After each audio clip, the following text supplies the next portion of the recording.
श्री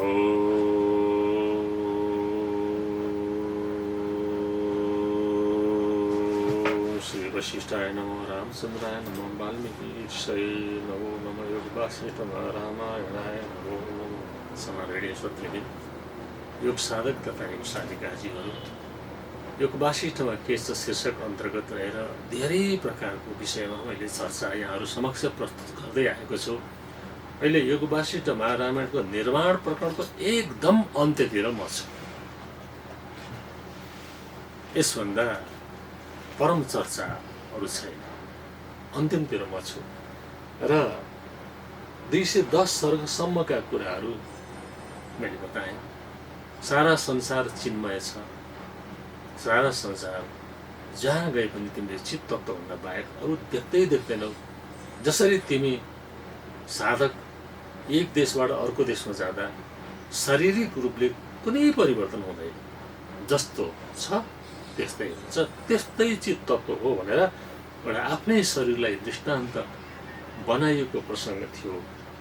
210 सर्गको 34औं श्लोकको कुराहरू यहाँलाई मैले बताएँ भनेर बताएँ। त्यो कुरा राम र वशिष्ठको बीचको संवादमा आइसकेको छ। वशिष्ठ भन्नुहुन्छ, हे राम, मैले यो कुरा भनेर हिँडेँ, त्यसैले यसको मनन गर। हेर, यसको चित तत्त्वको नाम पनि छैन, शान्त छ, आदि र अन्त्य छैन, आकार छैन, भए पनि भ्रम हो। साकार भए पनि भ्रम हो, किनभने चित तत्त्वको कुनै नाम छैन, यसको आकार छैन, पुरै भन्न सकिने विषय पनि यो होइन।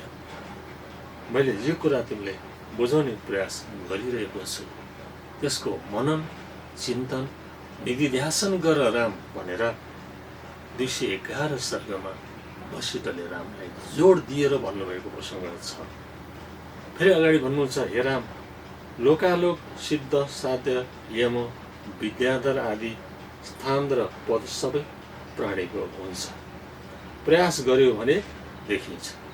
अर्थात् एउटै प्राणी देवता बन्न सक्छ, एउटै प्राणी असुर बन्न सक्छ, विद्याधर बन्न सक्छ, सिद्ध बन्न सक्छ, यमराज बन्न सक्छ, सूर्यनारायण बन्न सक्छ, ब्रह्मा विष्णु महेश्वर सबै बन्न सक्छ, जुन माथि पनि चर्चा भइसकेको छ। यिनीहरूमा पनि एक धेरै टाढा हुन्छ, अर्कातरी नजिक व्यापक हुन्छन्। यी सबैको कल्पनाको स्थिर लोक हुन्छ। प्रत्येकको कल्पित संसार हुन्छ, प्रत्येकको आफ्नै गाउँ हुन्छ, आफ्नो सहर हुन्छ भने जस्तै प्रत्येकको एउटा एउटा स्थान हुन्छ भन्ने कुरा उहाँले बताउनुहुन्छ। यदि तिमीले चाहेमा आफ्नै कल्पना लोक रचेर त्यसलाई स्थायित्व दिन सक्छौ, तर सिद्धहरूको स्थिर लोक पनि ध्यान कालसम्म मात्र हो। जति दृढ ध्यान रह्यो वा निश्चय रह्यो त्यति मात्र ती स्थान वा पद रहन्छन्। फेरि यी सबै संविदमा मात्र सम्भव छ, असंविदमा यो कुनै रहन्न। चिदाकाशमा के रहन्छ, केही स्थिर हुँदैन। संविद कालसम्म, चित्तकालमा त धेरै संसारै रहन्छ। चित्तकालबाट अलिकति माथि गयो भने चेत्यता वा अनि संविद कालमा पुग्दाखेरि भने धेरै कुराहरू कल्पित संसार रहन सक्छ। त्यसभन्दा माथि चित्त तत्त्वमाथि गयो भने संविद जब नाश हुन्छ, तिमी चित्त तत्त्वमा गयो भने बस त्यसपछि सम्पूर्ण कुरा शान्त हुन्छ भन्ने कुरा यहाँ बताउनु भएको छ। केही स्थिर हुँदैन। हेर, ब्रह्म र अहम, हावा र स्पन्द, पानी र छाल अभिन्न भए जस्तै। हेर, ब्रह्म र अहम, ब्रह्ममा अहम छ, त्यसले जगतको सृष्टि गर्छ। हावा र स्पन्द, हावा छ र स्पन्द हुन्छ।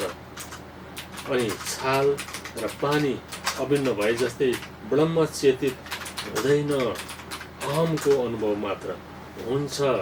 यो त अनादि हो, सदा शान्त रहन्छ। कि ब्रह्म हामीमा दृष्टि भ्रमले मात्र जगत देखिएको हो, द्वित्व देखिएको हो। ब्रह्मको अहम तो माने आकाश, दिशा, काल आदि भेद सत्ताको उदय हुन्छ, तर यो सबै ब्रह्म नै हो। असतको भाव हुँदैन र सतको नाश हुँदैन। यो ब्रह्ममय असतोमा सद के अरे नासतो विद्यते भावो नाभावो विद्यते सत भनेर जुन गीतामा बताइएको कुरा छ, योग वासिष्ठमा पनि बताएको छ।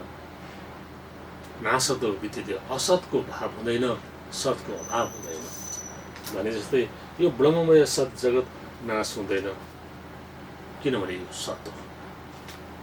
काल्पनिक भ्रमपूर्ण मायिकसित जगत मात्र नाश हुन्छ। कल्पनाभित्रको जगत, सङ्कल्पको जगत, स्वप्नको जगत नाश हुन्छ, बाँकी नाश हुँदैन। 213 स्वरको कुरा छ। सत जगत ब्रह्ममय नै ब्रह्म लीन रहन्छ। यो सत जगत चाँदीको चमक जस्तै ब्रह्म चमक हो। जस्तो तिमी यो तलाउमा डुब्नुभन्दा पहिले जस्तो छौ, पछि पनि उस्तै वा एक मात्र रहन्छौ। आदि त पश्चादपि एक एव, त्यस्तै ब्रह्म पनि हो। अस्ति नास्ति शून्य शून्य काल मही सारा ब्रह्म हो। घट पट गिरी आदिको कर्ता भोक्ता पनि उही हो। अर्थात् यो 213 सर्ग, 214 सर्ग, 215 सर्गमा बताएका कुराहरू के छन् त भने वास्तविक रूपमा संसार एक प्रकारको चित चमत्कार हो। चित तत्त्व भनेकै परब्रह्म हो। परब्रह्मबाट चित्त प्रकट भएको छ। पहिलो मन प्रकट भएको त्यही महत्त्व हो। महत्त्व भनेको हिरण्यगर्भ हो। हिरण्यगर्भ भनेको ब्रह्माजी हुन्। त्यो मन समान छ। त्यसले बिस्तार बिस्तार सङ्कल्प गर्दै गर्दै जगतको उत्पत्ति हुँदै गएको। उसैले स्थायित्व कल्पना गर्छ, स्थायित्व हुन्छ। उसैले विनाशको कल्पना गर्छ, विनाश हुँदै जान्छ। उसले सृजना कल्पना गर्छ। उसको संस्कारभित्र रहेको हुन्छ। जब अन्त्यमा पुगिसकेपछि ब्रह्मको संस्कार कल्पना सब केही पनि हुँदैन। पूर्व संस्कार पनि हुँदैन, पूर्व सम्झना नै हुँदैन। र अर्को कल्पना भइसकेपछि ब्रह्म मुक्त भइसकेको हुन्छ। छुट्टै सृष्टि हुन्छ, छुट्टै संसारको उत्पत्ति हुन्छ। त्यो अर्कै ब्रह्मले गर्छ, यो ब्रह्मले गर्दैन भने जस्तै हरेक व्यक्तिले यी सत्य कुरा, यी रहस्यमय कुराहरू बुझ्दै बुझ्दै सङ्कल्पित संसार आफ्नो र ब्रह्म सङ्कल्पित संसार दुइटै एउटै हो। त्यसैले यो संसार सत्य होइन, संसार त केवल मिथ्या हो। सत्य चित्त तत्त्व हो, सत्य आत्मतत्त्व हो, सत्य परमात्मा तत्त्व हो। त्योभन्दा बाहेक अरू केही सत्य होइन। बाँकी सब कुराहरू भ्रम हुन्। अर्थात् यो ईश्वरको मन्दिर हो, यो चर्च यस्तो हो, यो मस्जिद हो, यो यस्तो हो, यी सब कुराहरू जति पनि बताइएको छ यो भ्रमदायी छन्। ईश्वर चित्त तत्त्व न त मन्दिरमा हुन्छन्, न त मस्जिदमा हुन्छन्, न त चर्चमा हुन्छन्, गिर्जाघर न त बौद्ध बिहारमा हुन्छन्। अर्थात् ईश्वर त्यहाँ हुँदै हुँदैन। यो सबै व्यक्तिले सृजना गरेको कल्पित मात्रै हुन्। यसभित्र ईश्वरको कुनै तादात्म्यता छैन। यसभित्र कुनै ईश्वरको अस्तित्व नै हुँदैन। त्यसैले यो वासिष्ठमा पटक पटक बताइएको छ यज्ञ तप तीर्थ आदि बेकारका कुरा हुन्। यसबाट चित्त तत्त्वको अनुभूति हुँदैन, परब्रह्मको ज्ञान हुँदैन, बोध तत्त्वको ज्ञान हुँदैन। यो बेकार ढङ्गी कल्पना संसार हो। कल्पना संसारभित्र कसैले पनि रहनु हुँदैन र यथार्थमा बोधको अवस्थामा जानु जरुरी छ। वास्तविक रूपमा चित्त तत्त्वको अनुभूतिको अवस्थामा जानु छ। आत्मतत्त्वको अनुभूति अवस्थामा जानु छ। जबसम्म बोध हुँदैन तबसम्म अभ्यास भने गर्दै जानुपर्छ, गर्दै जानुपर्छ, गर्दै जानुपर्छ। धेरै कुराहरूको अभ्यास बारम्बार अभ्यास गइसकेपछि आखिर माथि बताइएको छ नि, यदि विषलाई अमृत भनेर तिमीले कल्पना गर्दै गयो, दृढ भावना गर्दै राख्यो भने त्यो विष पनि एक दिन अमृत भएर आउँछ। र कुनै विष अमृतलाई विषको भावनाले कल्पना गर्यो भने त्यो अमृत पनि विष बन्छ। त्यस्तै यो जगत चित्त तत्त्व हो, परमात्माको अवश्य स्वरूप हो। यो अद्वैत छ, यसमा भेदभाव छैन। म केवल असत्य हो, मेरो शरीर असत्य हो, म सत्य हो, म आत्मतत्त्वको रूपमा म सत्य हो, म पनि चित्त हो। म अहो अहम नमो मह्यम विनाशो यस्य नास्ति मे ब्रह्मादि स्तम्भ पर्यन्तम जगन्नाशेपि तिष्ठति भनेर अष्टावक्र गीतामा अष्टावक्रले राजा जनकलाई बताएको जुन प्रसङ्ग छ त्यस्तै गरेर म तत्त्वको अविनाशी तत्त्वको विषयमा जसले ज्ञान गर्न सक्यो, जसले थाहा पायो, जसले बोधमा रहन सक्यो, बस त्यो जीवनमुक्त भयो। जसले जीवनमुक्त प्राप्त गर्यो उसले मरेपछि मुक्ति प्राप्त गर्छ। जसले स्वर्ग र नर्कको कल्पना गरेर केवल त्यस्तै कर्म गर्छ भने स्वर्ग र नर्कको अनुभूति गर्छ, मरेपछि पनि स्वर्ग र नर्कको अनुभूति गर्छ। किनभने स्वर्ग र नर्क बनाउने आफैले हो। शुभ कर्म गरे स्वर्गको अनुभूति गर्छ, राम्रो काम गरे नर्कको अनुभूति गर्छ। यथार्थमा नर्क र स्वर्ग पनि सत्य होइन, सबै कल्पित संसारभित्रकै पर्छन्। वास्तविक रूपमा यो सम्मित हुन्, सबै सम्मित चित चमत्कार हुन्। त्यसैले यथार्थमा सत्य चित मात्र हो। एकम ब्रह्म द्वितीयम नास्ति, अर्थात् एकोहम ब्रह्म अर्थात् प्रज्ञानम ब्रह्म।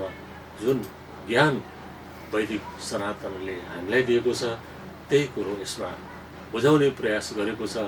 तत्तम असी वाक्यको ज्ञान यसमा छ, अहम ब्रह्मास्मिको ज्ञान यसमा छ, सोहम तत्त्वको ज्ञान यसमा छ। यी सब कुराहरू हो। ज्ञान यसमा बोधको अवस्थामा प्राप्त हुन्छ। यति भन्दै यो योगवासिष्ठ महारामायणको निर्माण प्रकरणको कथा प्रसङ्ग वस्तु तथ्य प्रसङ्ग यही समाप्त भएको छ। केही श्लोकको व्याख्या बाँकी छ, त्यो आगामी केही भिडियोहरूमा मैले अवश्य गर्नेछु। अहिले मैले विश्रान्ति लिएँ। ओम पूर्णमदः पूर्णमिदं पूर्णात् पूर्णमुदच्यते पूर्णस्य पूर्णमादाय पूर्णमेवावशिष्यते। ओम शान्ति शान्ति शान्ति।